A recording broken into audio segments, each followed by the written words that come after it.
The resurrection of Jesus is one of the most highly debated topics in the world.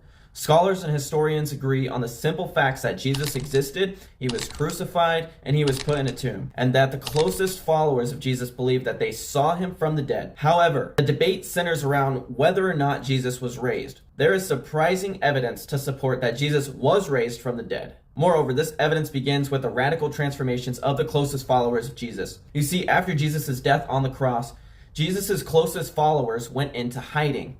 They were scared about persecution from the Jews.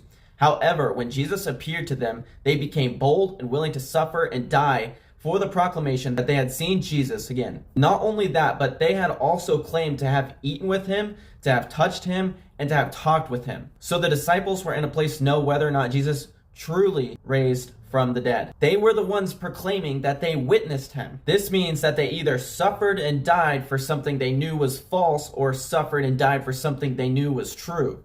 The likelihood of someone dying for a known lie is not likely, especially a group of people. Furthermore, another solid piece of evidence is the fact that the gospel writers decided to use women as the first eyewitnesses of Jesus. This is significant because women during the first century were looked at as unreliable witnesses. So because of this, it would be embarrassing to the author to include women as the first witnesses. Ultimately, if the author decided to make this up, surely they would have used men as the first witnesses rather than women. To add to this, look at the Jews. The Jews tried to end the claim of the Christians that Jesus was resurrected from the dead by trying to spread the lie that the disciples stole his body. They did not like Christianity. All the Jews had to do was just go to the tomb, take Jesus' body, and parade it through the streets. But that's not what happened.